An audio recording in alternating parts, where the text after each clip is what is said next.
Hello, everyone. We are back. I don't know what I was going to start out with. I am so tired today. Listen, I did nothing today. I planned on being so productive. I was home today and all I did was lay in bed and watch The Mentalist. Yeah. So, but it was much needed. And then I did go to the theater. Some of the set was still being pulled down and taken apart, and they were still striking some of it. And just hung out a little bit, then went and got some groceries, had a potato chip sandwich. This is the first day I've been alone in a while, so I was just like, you know what? I was craving a chip sandwich. Oh my gosh. Just that it's not that the taste is so great because it doesn't taste like a whole lot, but it's the texture. It's like the soft white, old school Wonder Bread and then some Lay's potato chips. And then my best friend, she put Nando sauce on hers.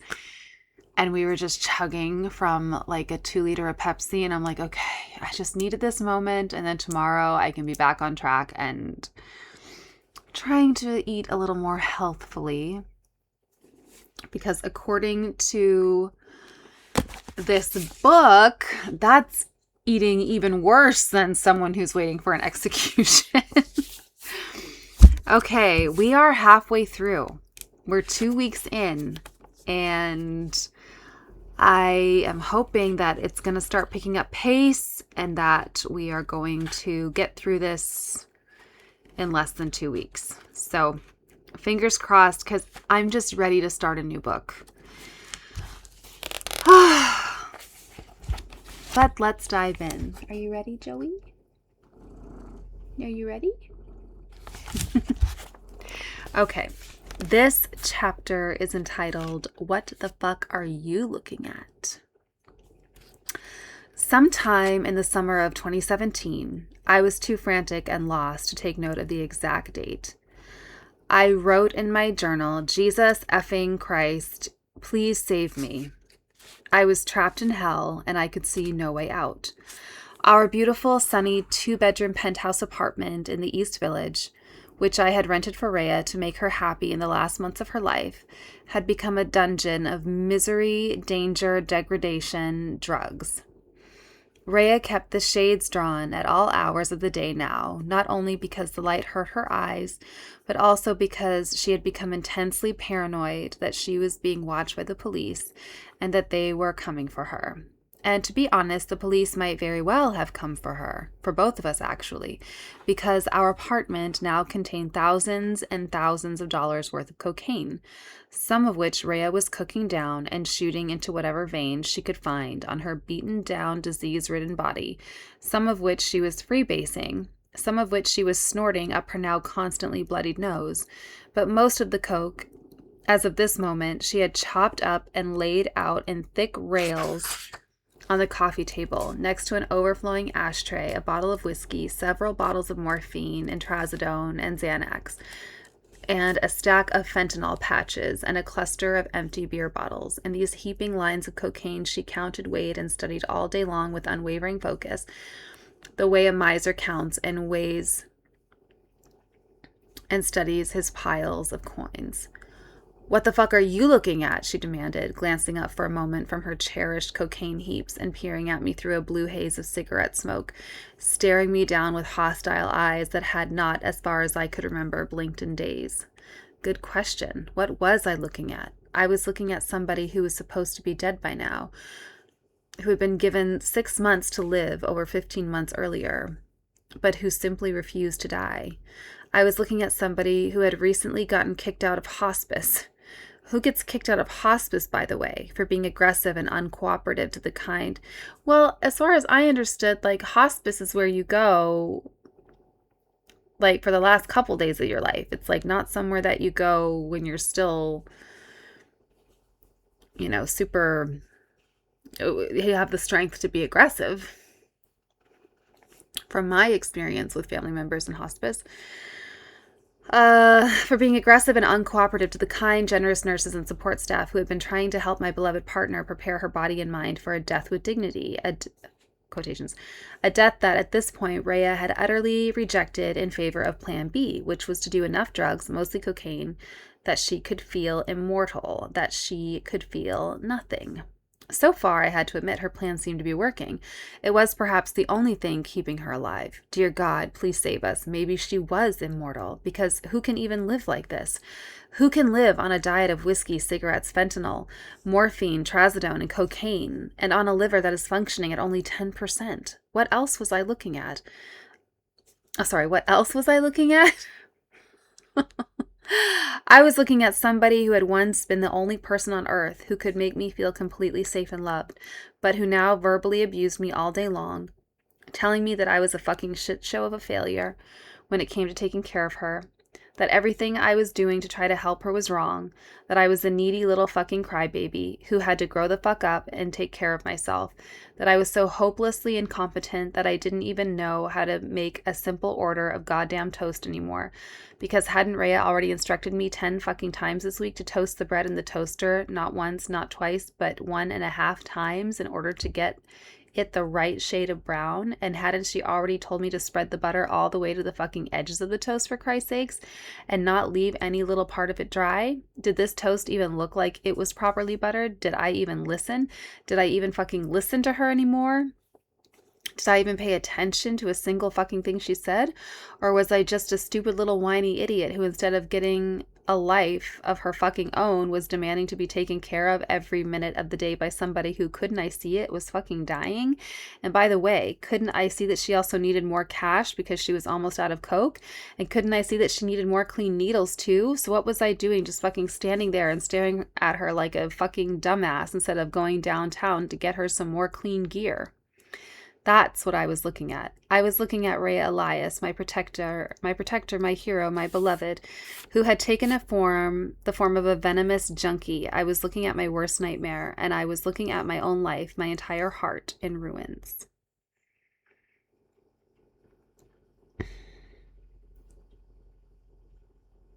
I cannot read her chicken scratch, so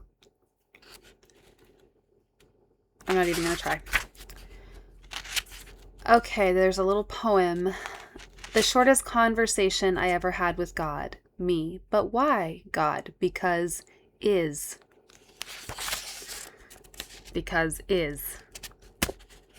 It would have been more... I would have been more touched by it if God just said because instead of because is. Because that just sounds awful. The grammar just sounds awful. Okay. Now we're on to another very short chapter. It's like 1 page in length, and it's called The Truth Remains Standing. I do not want to tell this next part of the story. I had to stop writing this book for a few months when I got to these pages because I just couldn't do it.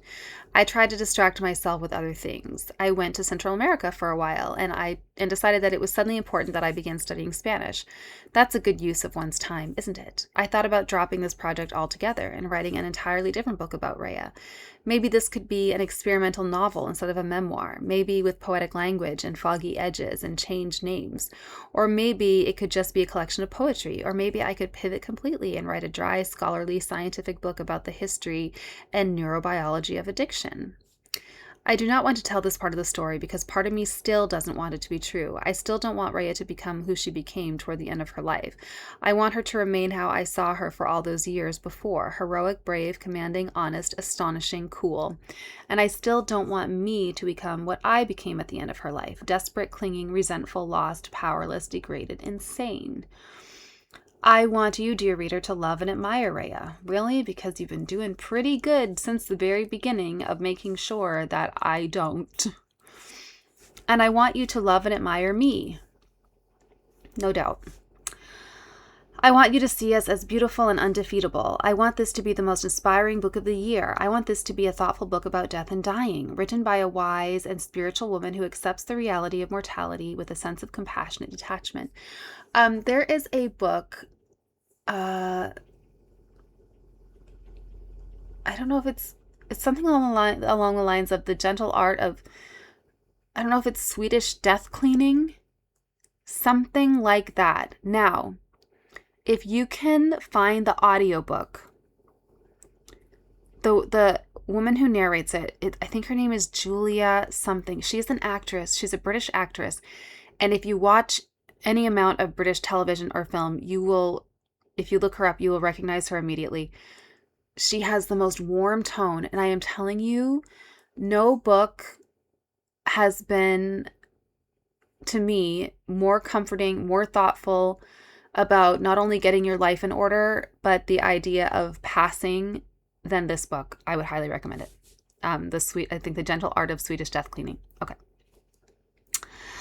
I want this to be written by a wise and spiritual woman who accepts the reality of mortality with a sense of compassionate detachment. I want this to be a tale of two courageous and amazing souls who face down death with a sense of creativity and wild adventure, and who did enough living in the last months of Rhea's life to resonate love across the cosmos for 1,000 more lifetimes. I want to tell you that our bond was never broken, not even by the ravages of cancer or by mortality. I want to forget how things actually went down. I want this to have been an entirely different love story. I want. There it is again, the ferocious drumbeat of the ego pounding away within the blistering furnace of the self. Sometimes I just think that there's so much effort to make everything so spiritual, so deep, and it's like what she is experiencing is regret. I wish things could be different. That is regret. And I want things to have been different. That is regret. And I don't know why she seems to have a hard time accepting that these are very normal emotions that everyone feels, instead of turning it into the ferocious drumbeat of the ego. Just to say that you want something does not mean that you are ego-driven. I don't know who in their right mind wouldn't want to be able to say, yeah, my partner and I had cherished last days together. That seems like a very basic desire and not at all an overwhelming ego-driven desire. While meanwhile, the truth remains standing in the center of the room, patient and timeless, gazing at me with maddening indifference, waiting for me to address it at last. So, let us surrender now and address that truth. All right. This chapter is longer than the last one, but it's not very long. It's entitled Pennies. How had Rhea and I reached this point, where we were holed up in our apartment together with thousands of dollars worth of cocaine, much of which she was shooting into her neck and all of which, unbelievably, I was paying for? How and when does a relapse this appalling even occur? How and when does someone's drug addiction and someone else's helpless codependency move from dormant to active? Had it all happened at once, which is how it felt in the summer of 2017, or had it been building for a long time? As I go back now and track both Rhea's decline and my own, I find this email from September 20th, 2016, which I wrote to my friend Martha in the middle of the night. Tonight, I am so fucking sad. Rhea started another round of chemo this morning, and now she's already sick in bed again, after having been so vibrant all last week. She swallows those poison pills, and it's like some cold spirit comes into our house and immediately, within the hour, steals 3/4 of her from me, from myself. I watch the dark chemo spirits come and take most of Rhea away, and they leave just 1/4 of her behind. I can't figure out where they take her. It's heartbreaking. It will be like this for the next 2 weeks, and it makes me so fucking sad. But God once told me to live my most beautiful possible story, so I will do that. And Rhea is my most beautiful story. When I get sad, I just remember that our love story is my most beautiful story. Even when she is passed out on the bed in a chemo daze, even when I am sad, even when I don't know how to help her, even when I feel scared and lonely, even when it's so horribly scary, she is still my most beautiful story. Even when Rhea is only 1/4 of Rhea, there has never been a more beautiful story than Rhea. I just don't know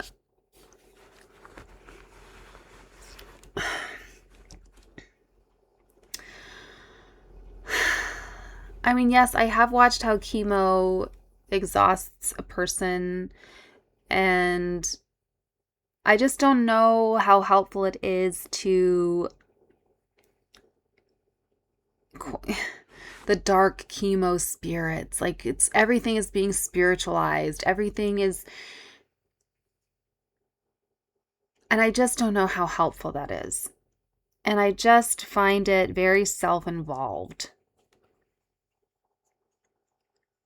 Because it's all about the chemo takes her from me, not even takes Rhea from herself, or what it's very self-focused.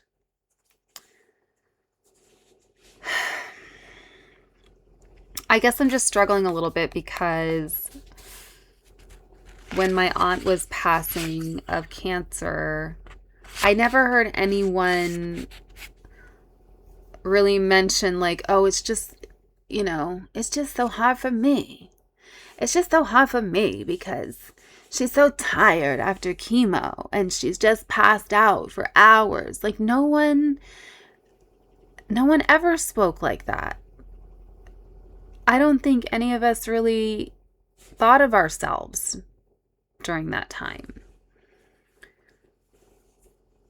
Anyway. Now, I'm not sure it was wise or emotionally sober of me to have decided that somebody outside of myself was my most beautiful story, or whether it was even loving of me to reduce an entire human being down to nothing but a story that I was living in, beautiful or otherwise. But that's what my terrified mind and broken heart kept telling me during the exhausting autumn of 2016. Rhea is my most beautiful story. Because that's what I needed to believe in order to get through the experience of her dying. The truth was, though, I was starting to crack. I was running out of energy from taking care of my sick partner day and night, while also taking care of the logistics of both our lives and trying to keep our romance burning at its original fever pitch. You can't keep the romance burning at that fever pitch when someone is dying. That's just not how it works. Hello? It cannot. Love only burns that strong in the beginning because that is a bonding mechanism that your bodies create. And then once you're bonded, it's like, okay, now we can relax. And now that you're thoroughly bonded, now let's see if you can get through real life together.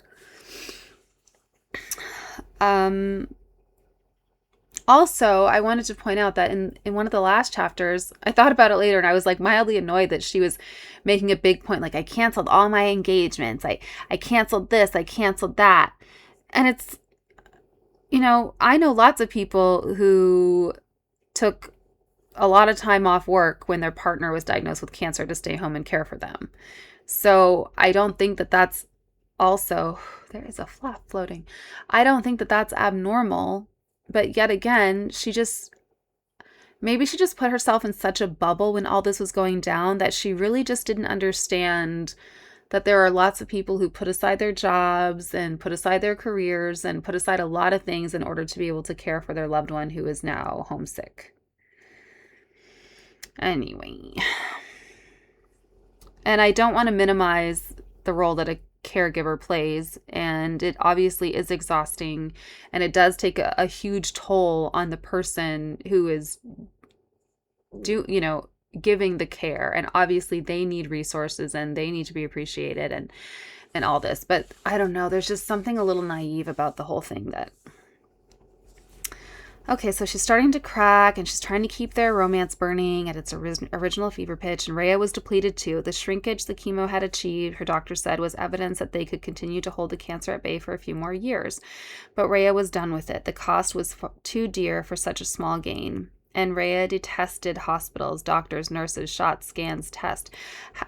Having spent so much time in institutions when she was an active drug addict, such places brought back her worst memories. Even the smell of a hospital and the sight of the flickering fluorescent lights made her want to, as she put it, put a fucking gun in my mouth.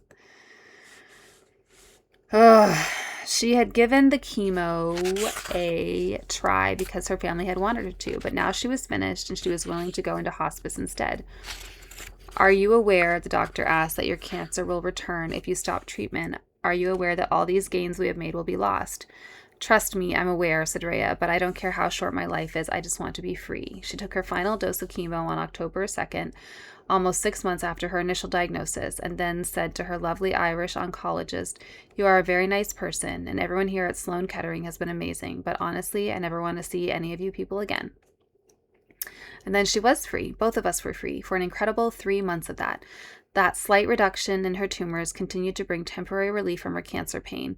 And for a while, she was my old Rhea again. She could go for walks again. She could eat again. She could get on flights again. She could make love with joy and power. She could drive her car again. She liked to say, like the Detroit Arab I am. She could also scream fantastic curses at the TV during football games, play piano, and belt out Led Zeppelin songs with full force on karaoke nights. We drank vats of wine again, ate amazing meals, and took handfuls of psychedelic mushrooms that let us fly through the universe on rainbow wings together. We made promises that we would find each other in the afterlife through a portal that we were generating together, made of undying love. She was once more a force of nature, vivid and mighty. She was once more my most beautiful story. We spent Thanksgiving and Christmas with her family, and both occasions were precious, boisterous, and sweet. We spent New Year's Eve together in New York City. We got drunk that night, knowing without a doubt that 2017 would be Rhea's final year on Earth. On New Year's morning, she woke up before the sun came up. She gave me a tender kiss. Then she got out of bed, went to the bathroom, and dry heaved for the longest time. I called out and asked if she needed help, but she didn't want it. She wanted to be alone.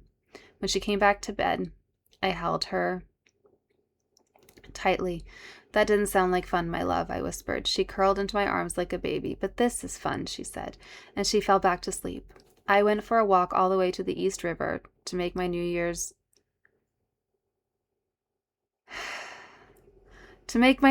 wishes by the water, as I always do. But didn't she just, in the first couple chapters, tell us how disgusting the East River is? I can't. I don't know. Like, oh, all right. So she goes to this disgusting river that's full of sewage and dead bodies and garbage and has a layer of oil on the top to make her New Year's wishes. When I reached the river, I wept. Rhea was getting sick again. I knew it.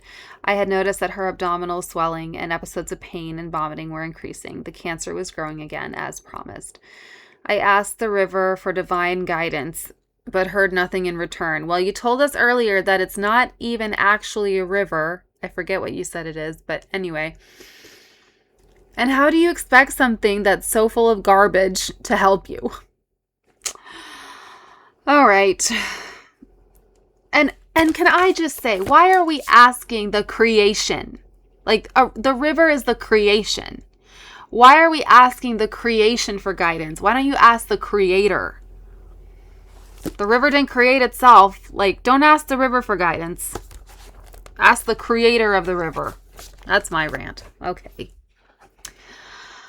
I asked the river for guidance, but heard nothing in return. Turning away from the water, I nearly bumped into an old woman who stopped and asked me for help. She was lost, she said. She had tried to go to church that morning to pray to God, she said, but she had gotten turned around. Now she couldn't remember where she lived. She had never seen this river before, she told me. Where were we? Were we still in New York City? Her daughter would be so angry at her, she feared. She wasn't supposed to leave the house alone anymore because she got lost all the time now. But she just wanted to talk to God in the morning. I wanted to talk to God too, I told her. Looks like we both failed. Yeah, because you were talking to the river. It was wickedly cold that day, with that awful biting New York City January wind blowing hard off the river. The old woman had no gloves, no hat, no scarf. She was shaking with cold. She couldn't remember her name, nor her daughter's name, nor the street where she lived, nor the name of her church. All that she knew about herself was that she was Ukrainian, that she had tried to go to church so she could talk to God, and that her daughter was going to be furious at her for getting lost. She let me search her pockets for anything that could identify her, but she had nothing, not even house keys. Knowing where the Ukrainian neighborhood was located in the East Village, I suggested, let's walk there together and see if you recognize anything along the way. I gave her my hat, wrapped her up in my scarf, and tucked her blue-veined hands into my gloves. She was so frail that I wished I could pick her up and carry her on my back, but I was afraid I would break her bones. She put her thin arm through mine, and we started our excruciatingly slow journey west. As we walked along, not moving much faster than a shuffle, the old woman kept finding pennies on the sidewalk and stopping to pick them up. This was amazing to me because this was a superpower that Rhea possessed as well, the ability to always spot loose change on the ground. Pennies, especially. In Rhea's case, scanning the sidewalks was an old drug addict habit one learns on the street, she had told me, to constantly search the ground for money, loose cigarettes, maybe a dropped vial of crack, some food stamps. This ancient woman had the same scavenger's gaze as my beloved, and astonishingly, she picked up 6 pennies in the time it took us to walk very, very slowly to East 7th Street. I wondered how much of her life she had spent hungry, to have remained such a sharp-eyed forager even now when she obviously remembered so little of herself and the world. As we circled the Ukrainian neighborhood, the woman finally recognized her apartment building. A neighbor let us in, and I was able to deliver my new friend back to her daughter, who, although grateful to me, was indeed frenetic with anger and fear at her mother having gone wandering out of the house unsupervised. She will never let me out again, the old woman told me in resignation. This was my last time outside. Then she handed me the 6 pennies. I walked away without my scarf, hat, and gloves. This encounter, finding a lost crone who was searching for God. I'm sorry. What the hell is that? Finding a lost crone? Can you think of a more disrespectful, condescending,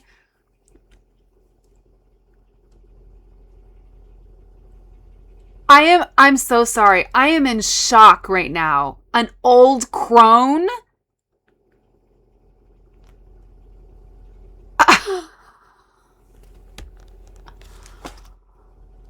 This woman is nuts. I am so sorry. You delivered this woman who clearly has Alzheimer's or, she has dementia of whatever sort. You deliver her to her house. You take great pains to tell us how you wrapped her up, and you took your own gloves off your own hands and placed her hands into your gloves, and you gave her all your belongings, and her arm went through yours, and how you excruciatingly walked all the way back to her neighborhood and tried to delivered her home. And then the first line after you tell us that you dropped her off, the first thing you do is called her an old crone.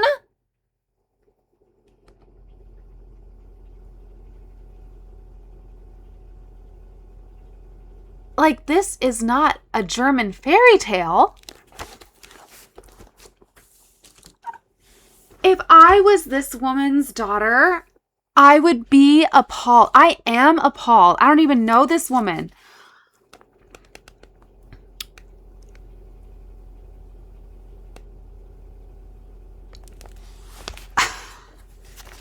This encounter, finding a lost crone who was searching for God and exchanging, and whatever you want to say, oh, well, crone means this. This is the definition of crone. Do we ever use it in a neutral or positive way? Does your grandmother like to be called a crone? You try it. You go to your Nana's on Sunday for dinner and, you call her a crone and see what you get. Finding a lost crone who was searching for God and exchanging coins and articles of clothing with her in return for the favor of a rescue felt mythical to me. It felt like something from a dream or fairy tale. Well, it must have felt like a fairy tale if you decided it was okay to call her a crone. Sad as it was to meet someone on what might be the final walk of her life. Oh, please. As if. I'm sure that her daughter will escort her somewhere, but she's... but of course... Oh, thank God for Elizabeth. Elizabeth had the great honor of escorting her on the last walk of her life. The crone. Lord have mercy. I also had the sense that the old woman was an augury of something. But of what? Warning or blessing? I couldn't identify what it meant. Here's the problem, okay? Now, I knew these people Man, it was just a shit show, let me tell you. They, like Elizabeth Gilbert, they got together because of an affair. And I'm just struggling lately, guys. Okay. They got together through an affair, and they were hyper spiritual. And I'm like, listen, if you are that spiritual and so-called and you're having affairs, like, get a life. Like, get a life. I don't know what God you're listening to, but get a life. It drives me crazy. Because I think, like, no matter what faith you believe in, I don't think in any faith it is considered the behavior of a good person to be deceptive, manipulative, a liar, a cheat. Okay? So they got together. And for some reason, this woman really wanted my approval. And so I hardly knew her from Adam. I always got a bad vibe off of her, and I just stayed away from her.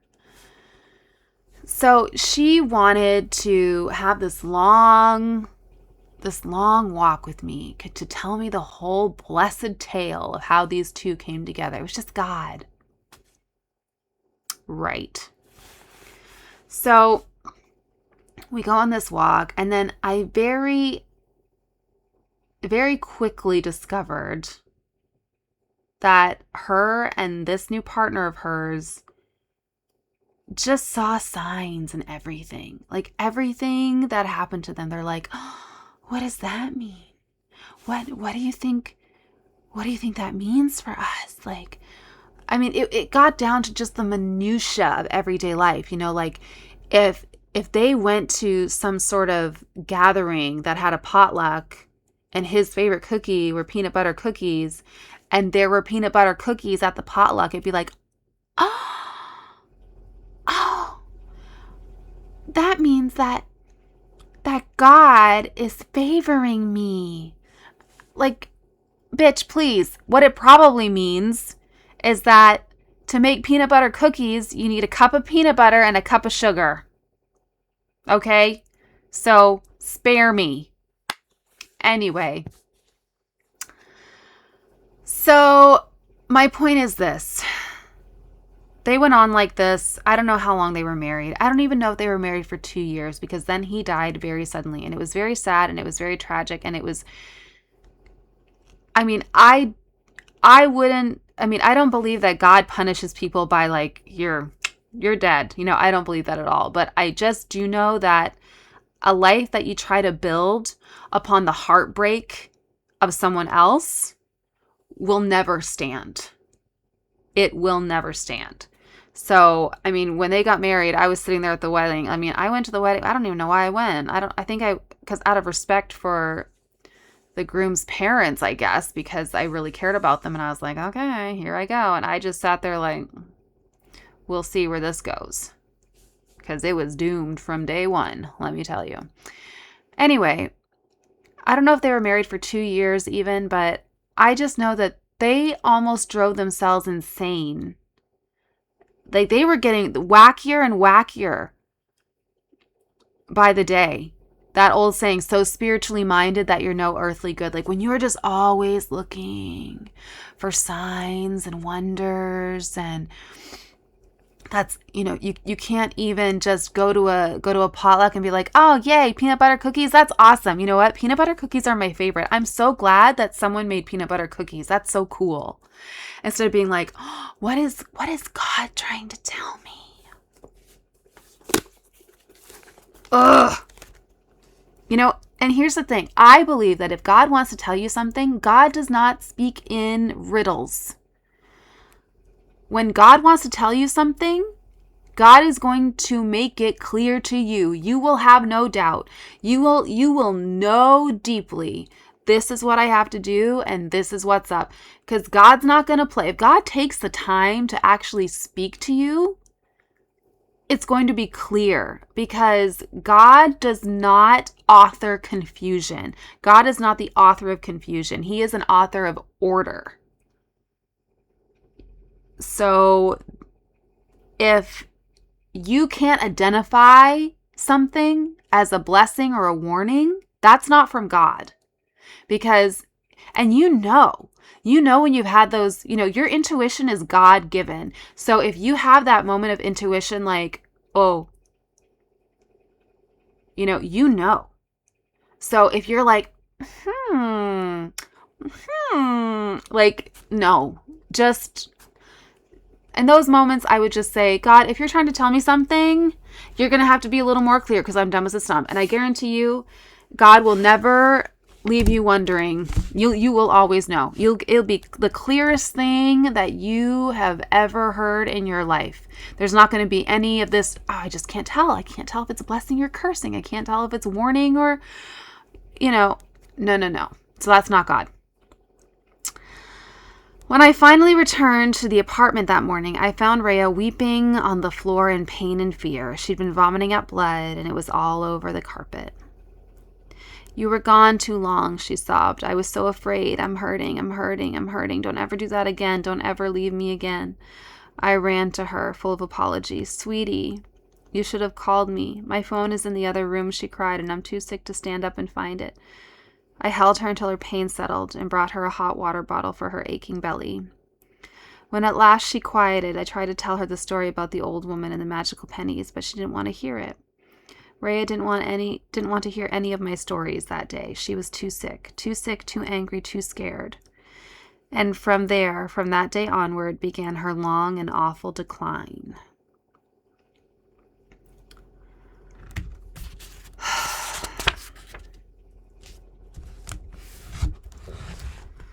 All right, let's see how long this chapter is. Oh, just like, it's about 4 pages. This chapter is entitled, Like a Small Pet Running Away From Me.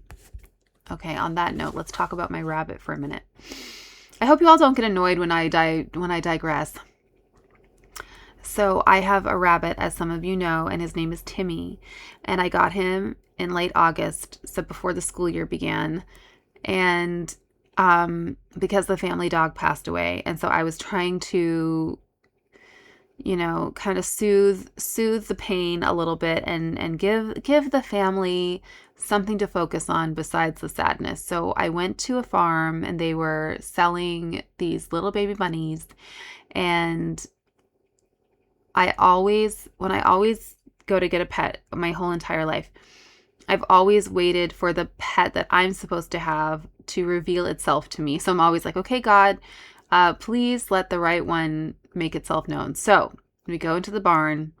There's a pen full of baby bunnies, just cute little nuggets. And the woman opens the door to the pen, and they scatter. They just all run away. And I'm like, uh-oh.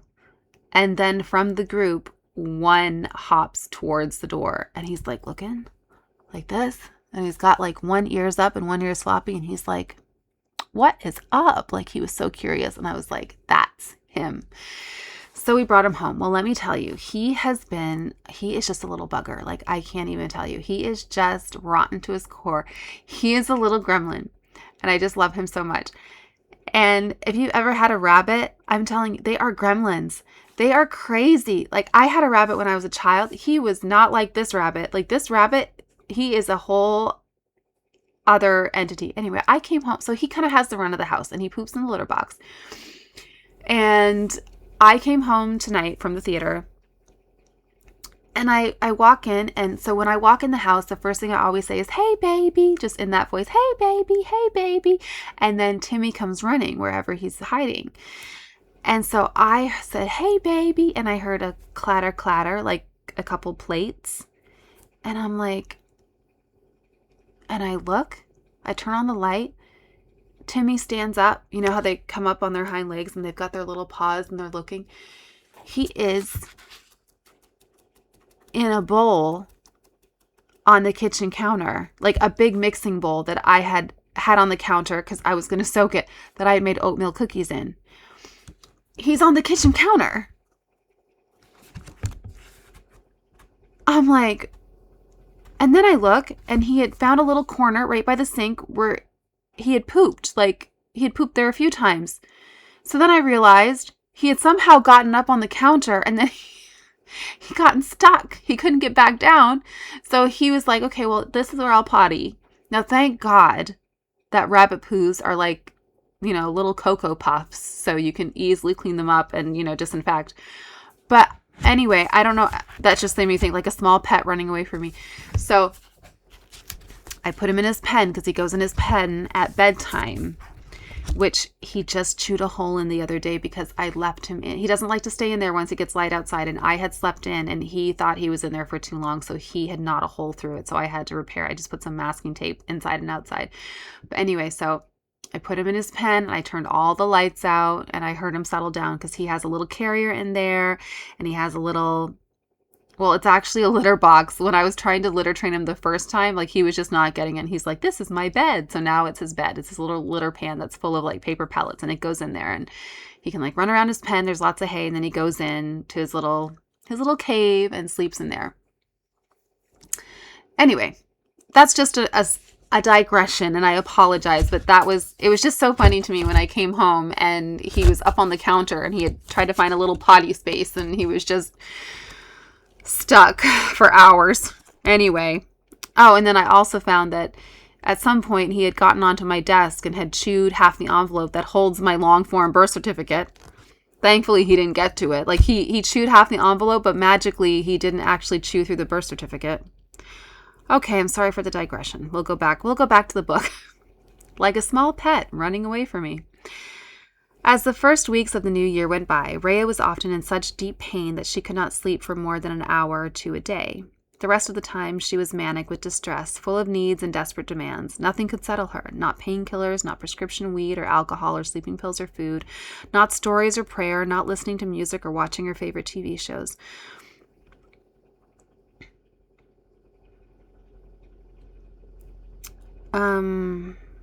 Whatever doctor had promised us at the beginning that pancreatic and liver cancer would allow Rhea to live life like a normal person right up to the end, after which time death would come fast and easy, had been either a liar or totally delusional. I don't know that they said death would be fast and easy. They said that her decline would be sudden. I don't think that anyone who has ever watched someone die of cancer has ever said, like, yeah, it's an easy death. But my question is, why isn't she on morphine? Because that's normally what someone at this stage of their cancer is on. Like, they're on just regular, they're usually not at home, or even if they are at home, they usually are given morphine like every few hours. So I'm a little unsure as to why she's in this state. And anyway, had either been a liar or totally delusional, or else they had never met someone like Rhea. Whoever had predicted that Rhea would die within 6 months of her diagnosis had already been proven a fool. Well, I don't know if that's fair to say, if they're a fool. Because here it was, a full year after her cancer had been discovered, and my beloved partner kept, in her own words, not fucking dying. There were some good days during that time. Some friends threw Rhea an exquisite birthday party, and she and I had a commitment ceremony in front of our loved ones, complete with flowers and rings and beautiful wedding clothes. But most of the time, we were in torment. Rhea was vomiting all day, sometimes vomiting up shreds of her stomach lining, and she was often in so much agony that she would cry out in Aramaic to her dead grandmother to come and get her and bring her the mercy of death. She could, see, why is this person not on morphine? They said they were going to keep her comfortable, and I don't understand what's happening. Good grief. All right. She could not bear to be alone in her anguish, and because she didn't sleep, I didn't sleep. All she wanted to do was talk and cry, so I would rouse myself again and again to comfort her, but all my acts of comfort were failing. If I dozed off while she was talking to me, she would become furious, and I would wake up to hear her sobbing, accusing me of abandoning her, or she would wake me up and tell me, I just want to go back to bed and cover my head and sleep. Okay, baby, I would say, let's see if we can tuck you back in then. You just want me to die. You just want to get rid of me. Then she would go into fits of self-attack and start talking about what a failure and loser she was. What a crybaby, what an asshole, what a weakling. I understand now, having read her journals, that these were the dark and demonic fears she had always struggled with, that they were baked into her unrecovered addict's consciousness. But back then, I still thought I could fix it all by just loving her even harder. I'm just struggling because what woman in her 50s? I mean, I'm almost 40, and I know that you cannot fix someone just by loving them hard. I mean, goodness knows. Goodness knows. There are things about me that I'm sure my boyfriend thought he could fix just by loving me, and they're not fixed. There are things about him I thought that I could fix. But I mean, I just can't imagine being in my 50s and being like, yeah, I'm just going to love you really hard. But again, we'll fall back on, but she's an addict. She don't know. Oh, Lord. I'm always just getting myself leaning on that one hip, and it's killing me. Okay. Also, a lot of drugs that they put you on when you're a cancer patient make you very paranoid. I remember my aunt, she always thought that one of us was mad at her. She was always worried. And they just give you paranoid thoughts, just constantly running, racing thoughts about oh, everyone hates me. Everyone's mad at me. It's awful. And I just find it strange. I mean, maybe people did talk to her about it and she's just choosing not to, relay that here. And maybe it helps with the drama. But I mean, I just find it strange that no one would have sat her down and been like, okay, here's what you can expect. Here's what's going to go on. Here's how these drugs can affect her. This blah, blah, blah, blah, blah. Anyway. Early in the spring of 2017, I wrote in my journal, last night she went into a hell of suspicion and self-brutalization again, and she simply could not settle and could not believe me when I told her how much I love her and how good she is, and there was nothing I could do to help her. I tried to sleep in the other room, but that didn't work either. She came after me and curled up with me in the little guest bed, helpless and needy and scared and manic, and so I went back into bed with her, and I still couldn't calm her, and finally I fell asleep. I woke up filled with weariness and a sense of deep failure. I had not been able to go into the cold, dark, and lonely place with her and rescue her from there. I feel so guilty because she always rescues me when I am in the cold, dark, and lonely place. I am a failure. I am fucking exhausted, and she isn't going to be getting better, so we can only expect more of this. If I am falling apart already, how can I take care of her? But why do I need to sleep? Why can't I just stay up with her and be with her while she's in hell? She woke up in a kind of hell too after 1 hour of sleep last night, full of shame and defeat. Nothing we are doing is working. I used to be able to take her pain away just by touching her with my hands. That doesn't work anymore. Okay, again, why didn't you go to the doctor and say, hey, man, as you all like to say, hey, man, this is what's happening, and this is how little sleep she's getting, and these are the kind of cyclical thoughts that she's experiencing. We need to address this, and I'm sure something would have been done. But no. Let's just write in our journal. One night around that time, delirious with pain, she woke me up to tell me that her heart had just left her body and that she had watched it leave. She said, like a small pet running away from me. She wept and begged me to chase after it, to get her heart back and bring it home to her. But of course, I did not know where her heart had gone or how to retrieve it. Nobody slept a minute that night, not 1 minute. Feeling like I was about to have a psychotic break from sleep deprivation, I begged Rhea to allow me to hire night nurses to come and stay with us in the evening so they could take care of her better than I could when she was having episodes of extreme pain at night. My hope was that these nurses would afford me a chance to catch a few uninterrupted hours of sleep as well. We tried that a few times, but Rhea hated the nurses and resented their presence just as much as she hated the hospice volunteers who were part of her care team now. She was surly with them and kept instructing them to wake me because she needed me.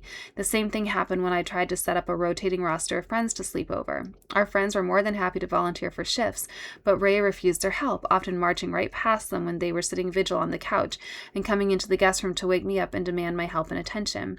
I don't want them, she would say, crying and furious. I want you. Soon we were both shredded, she from physical pain and fear of death, and both of us from sadness, exhaustion, and lack of sleep. She was resentful of me for needing rest, and I was resentful of her for denying me rest. Something clearly needed to be done.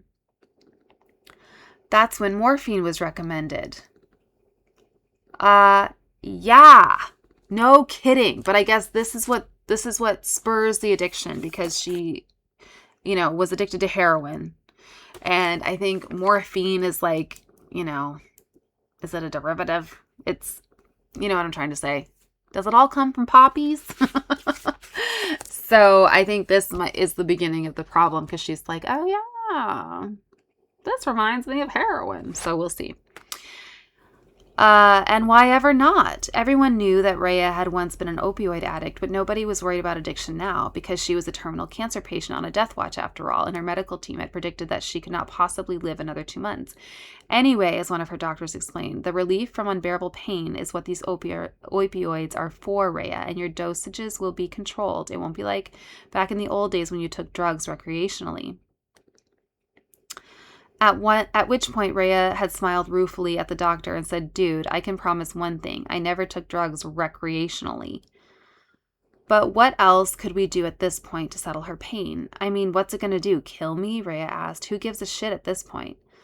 Let the dragon roll one more time, she said, when she finally put the first morphine pill in her mouth. And indeed, the dragon rolled itself awake. The dragon opened its yellow eyes and lifted its leathery, powerful wings and flew on silent gusts through Rhea's bloodstream. And instantly, magically, my beloved's suffering was erased, just as her suffering had always been erased by opioids.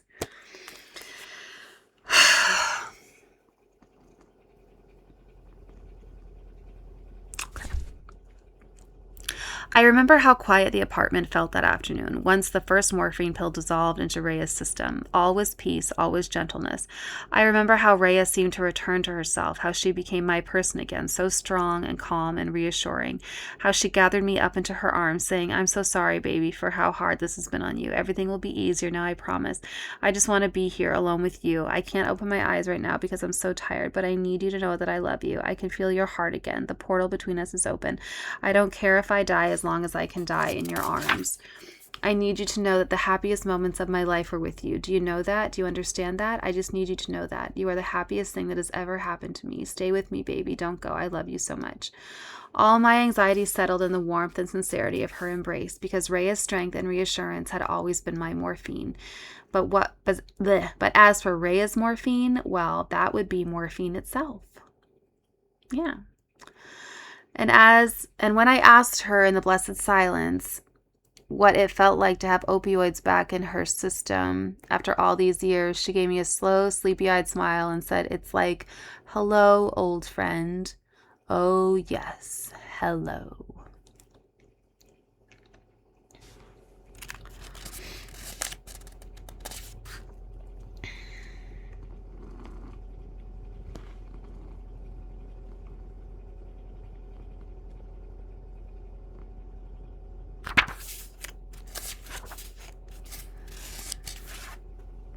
Okay.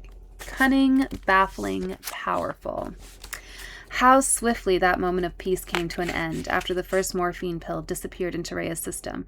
How quickly the dragon of addiction began to roar through Rhea's blood, demanding what it always demands, more, more, more. Soon Rhea went from needing 1 morphine pill a day to 2 pills a day, to 3 a day, to 1 pill every hour, to 2 pills every hour, to clusters of pills at a time, until within a matter of weeks she was yelling into the phone to her doctors, this shit doesn't fucking work on me. You gotta give me something stronger, or I swear to fucking God, I will go out there on 14th Street and I will find something stronger and shoot it right into my fucking veins, and don't think I don't know how. So then they gave her methadone. Then they gave her fentanyl patches, something stronger, to be sure, which worked beautifully until they didn't, until her addict's brain became resistant to the powers of even this most formidable and dangerous of drugs.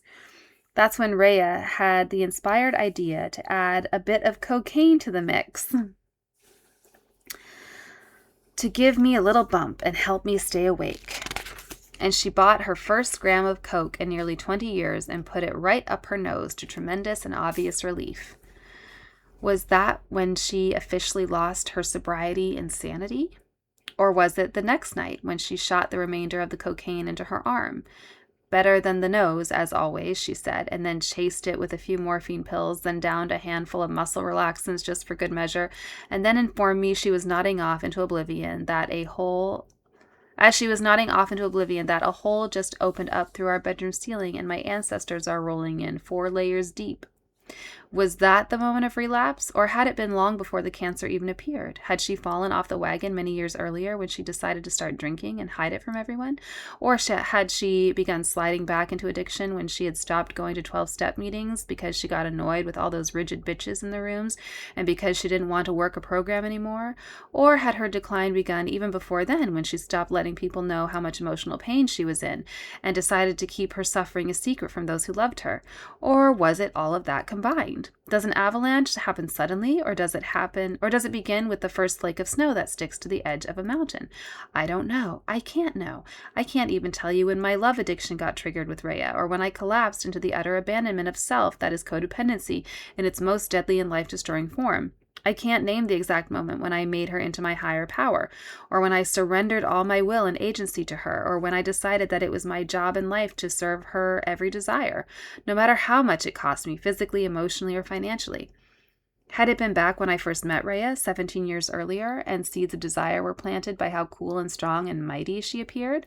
Or was it when I stepped into the role of rescuer and decided to save her from the sorrows of her divorce back in 2008 by moving her to my church in New Jersey?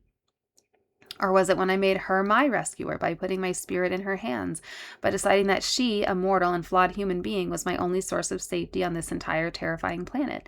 Or was it when I found out she was dying and I threw my whole life overboard just to be with her? Or was it when, oh my sweet God, this is just never ending. Or was it when her demands became so impossible to satisfy that they were completely swallowing me, but I still kept giving her everything she wanted? Or was it when we stopped praying together every morning? Or did I completely lose my mind that night in the spring of 2017 when she commanded me to give her cash so she could buy that first gram of cocaine, and I did without hesitation? In my weak defense, she had looked me straight in the eyes and told me, "This is the exact amount of cocaine that will last me until I die. Trust me. I'm just going to need a tiny amount of coke each day to keep me from falling asleep in my soup because of the opioids. Trust me, I know how to do this. It's better if we only risk buying it once. That's why we're getting such a large amount." Or was I a total goner a few days before when she told me to go to the ATM again and get more money so she could buy more cocaine, an 8-ball this time, and I did it? Or was it the morning I walked down to a harm reduction agency in Chinatown and registered myself with the city of New York as an active intravenous drug user so that I could get clean needles for Rhea, because I was determined to keep her safe and free from infection, even as she was dying of cancer and shooting cocaine and opioids into the veins of her feet, her hands, her neck, and also because I wanted her to see what a good girl I was. What a loving and accepting girl. What a generous girl. I just don't know. Or did I abandon myself completely the first time I suggested that perhaps she was becoming addicted to the cocaine, and she told me I was a needy fucking crybaby who needed to back the fuck off from talking about shit you don't even fucking understand, and I stuck around after that for more abuse.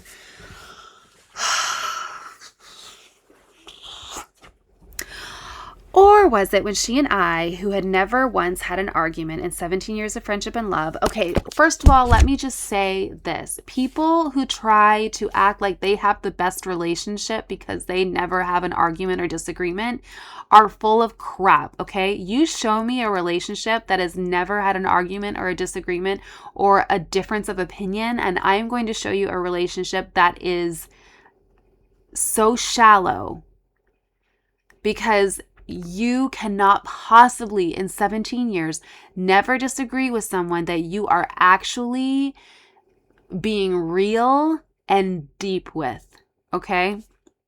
My best friend and I have had some knockdown, drag out fights.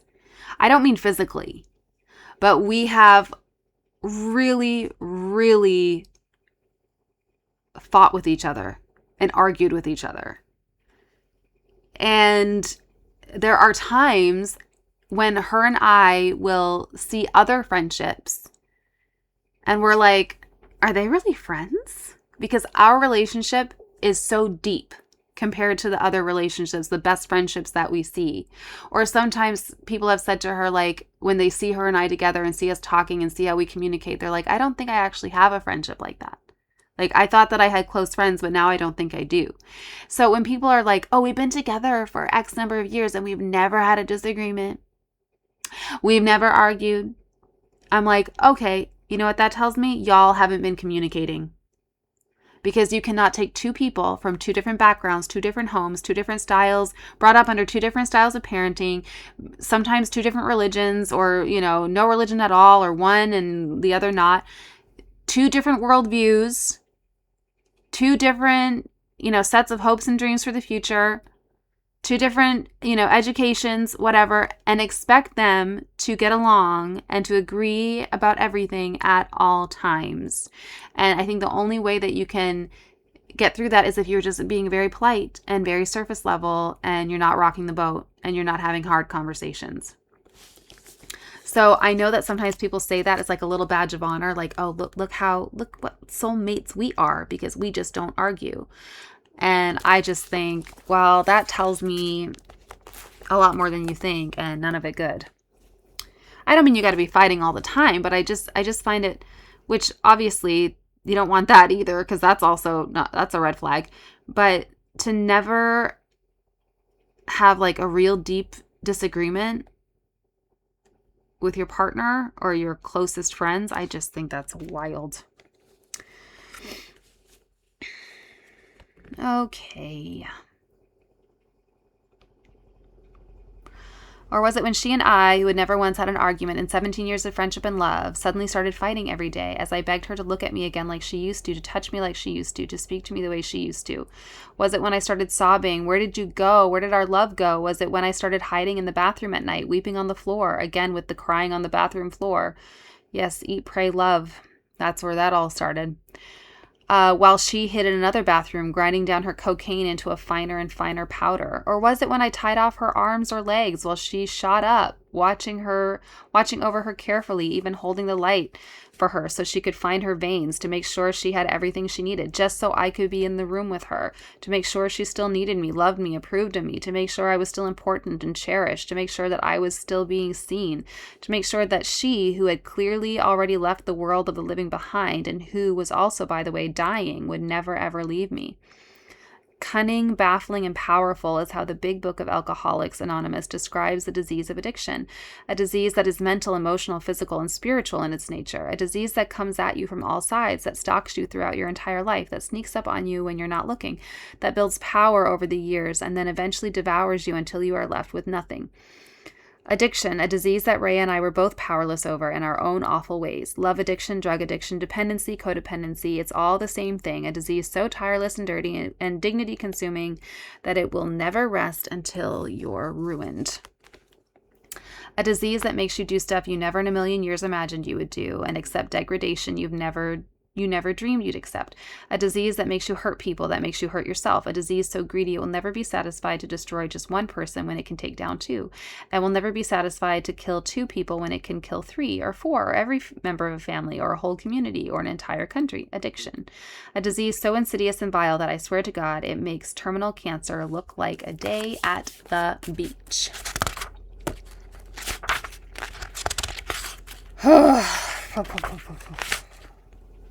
All right, I think that's it for today. That's enough.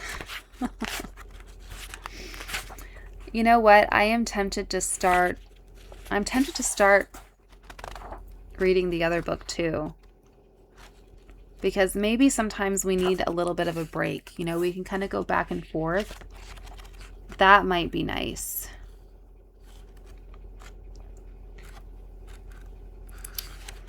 That might be nice.